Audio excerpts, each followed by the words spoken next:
우리 당이 민심을 회복하고 총선에서 승리할 수 있는 가장 중요한 과제는 사람에 달려 있습니다. 더불어민주당보다 더 우리 당을 비난하고 비아냥거리며 내부 분란 조장하면서 우리 당이 선거에서 몇 % 질 거라고 잘난 체하고 다니는 나쁜 사람들은 내보내야 합니다. 그리고 2030 청년층과 중도층, 세대와 지역을 확장하는 좋은 분들을 대거 영입하는 확장 정치를 통해 외연을 넓혀야 한다는 것이 이번 선거 패배를 통해서 얻은 우리 당의 혁신 과제 1호입니다. 그중 대표적으로 이준석 전 대표는 윤 대통령을 자기 힘으로 만들었다는 독선에 빠져 갈등을 빚다 징계를 당하고도 방송 출연을 통해 당을 비아냥거리고 조롱하면서 내부 총질만 일삼는 오만의 극치를 달리고 있습니다. 박근혜 정부의 은덕을 입고 어린 나이에 정치에 입문해 당 쇄신을 위해 지켜 세우고 대접해 주었더니 오만 방자함이 극에 달했습니다. 언제까지 이 응석바디가 당의 분탕질하는 것을 내버려 두시겠습니까? 지켜보고 계실 박근혜 전 대통령께서는 얼마나 마음 아파하시겠습니까? 저는 오늘 이준석을 내보내기 위해 자발적인 서명운동에 동참해 주신 16,036분의 국민들과 함께 당윤리위원회에 이준석 제명 징계를 요청하겠습니다.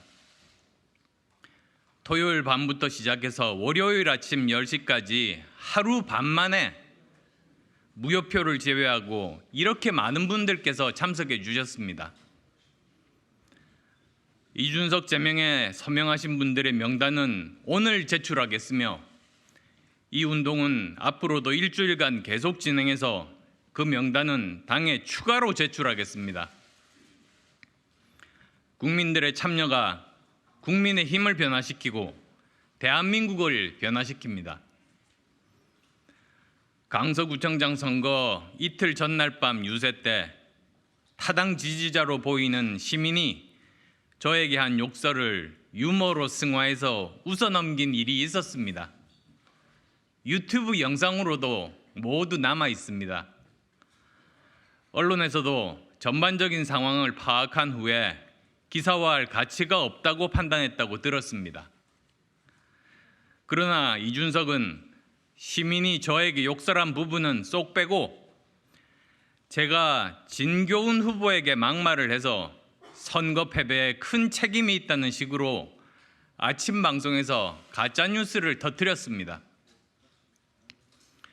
이후 더불어민주당에서는 즉시 대변인 명의의 비판 성명이 나오고 소수 언론이 보도하기 시작하는 환상의 팀플레이를 보여줬습니다.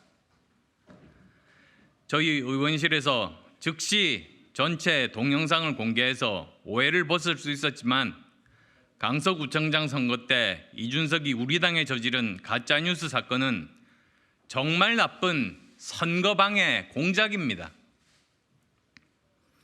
이준석을 내버려 두면 내년 총선에서도 당에 또 내부 총질을 할 것이고 가짜뉴스를 생산하며 방송에 출연해 당을 비아냥거리고 조롱할 겁니다.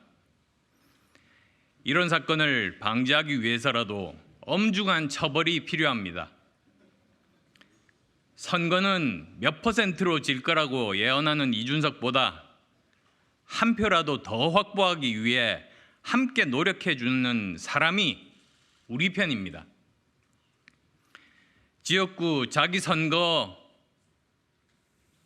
그것도 예측 못하는 마이너스 3선인 이준석이 강서구청장 선거 패배에서 갑자기 도사급으로 취급받는 모습은 참으로 기묘합니다.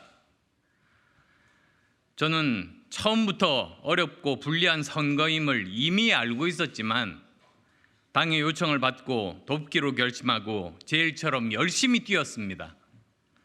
다른 분들도 같은 마음이셨을 겁니다.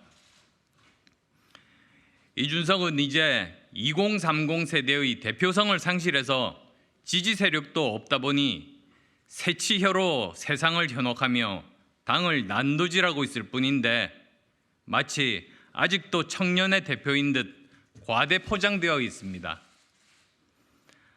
이제 이준석은 당에서 내보내고 국민께서 좋아하실 만한 유능하고 도덕적인 새로운 2030 청년들과 실력 있고 명망 있는 신진 정치인들을 대거 영입하는 확장 정치를 해야 합니다.